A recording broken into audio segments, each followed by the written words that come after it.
Izin Ustadz Musaika, selamat siang Pak. Izin berdiri, Taruna 32, nama Wesley Gabriel Matthew STB 549, Prodi Teknik kelas B, Politeknik Pengayoman Indonesia. Izin di sini saya akan menjelaskan tentang teori kriminologi dari dua kasus, yakni kasus dari asal daerah saya dan kasus yang sedang viral sekarang. Dimana di sini saya buat teori kriminologi, yakni teori kontrol sosial serta teori konflik.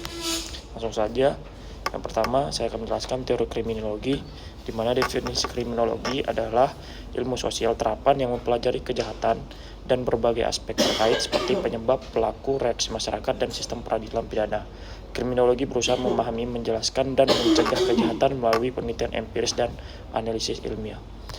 Saya mengangkat kasus dari daerah saya, yaitu dari Sumatera Utara, yaitu kasus pembacokan terhadap Jaksa John Wesley Sinaga dan staf tata usaha Kejaksaan Negeri Deli Serdang, yakni Asensi Huta Barat, oleh orang tak dikenal di ladang sawit.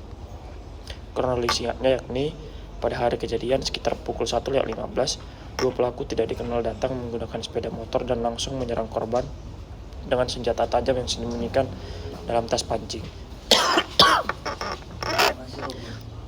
Jaksa John Wesley mengalami luka bacok di bagian dan tangan kiri, sementara Asensi Huta Barat terluka di tangan kiri. Keduanya segera dilakukan ke RSUD Amri Tamrunan dan kemudian dirujuk ke rumah sakit swasta di Medan untuk perawatan lebih lanjut. Di sini saya menganalisis yaitu adanya teori kontrol sosial dalam kasus tersebut, yaitu pelaku pembacokan yang merupakan anggota Ormas Pemuda Pancasila tampaknya memiliki ikatan sosial yang lemah dengan masyarakat.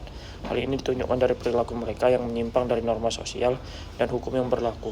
Teori kontrol sosial menjelaskan bahwa individu yang memiliki ikatan lemah terhadap keluarga, institusi tradisional, dan anak karena merasa terasing dan kehilangan arah.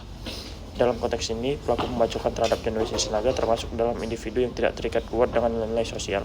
Ketika pelaku kehilangan keterikatan terhadap keluarga, pendidikan, institusi, keagamaan, dan masyarakat, mereka akan lebih mudah melakukan kekerasan dan tindakan kriminal lainnya. Oleh karena itu, penguatan ikatan sosial seperti hubungan keluarga yang harmonis, partisipasi dalam masyarakat, merupakan hal yang penting dalam kehidupan saat ini.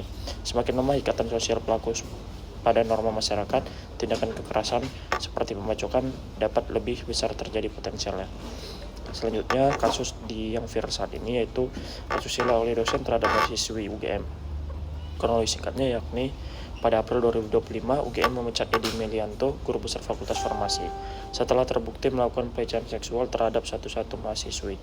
Modus operandi melibatkan bimbingan akademik seperti skripsi dan tesis yang dilakukan di kediaman pribadinya. Kasus ini pertama terungkap pada Juli 2024 setelah korban melaporkan kejadian tersebut ke Fakultas Farmasi yang kemudian diteruskan ke Rektorat untuk penyelidikan lebih lanjut. Saat ini saya menganalisinya dengan teori konflik, yakni ketidakseimbangan kekuasaan antar dosen dan mahasiswi.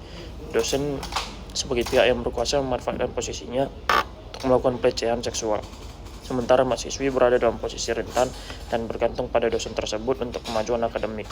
Ketimpangan ini memungkinkan terjadinya dominasi dari eksploitasi dalam hubungan akademik. Selain itu, institusi seringkali lambat menangani pelaku karena mempertahankan nama baik, sehingga memperlihatkan konflik kepentingan dan kurangnya perlindungan korban oleh kekuasaan institusi. Perlawanan korban dan tekanan publik menjadi bagian dari upaya perubahan sosial untuk mengatasi ketidakadilan ini. Sekian penjelasan dari saya. Terima kasih.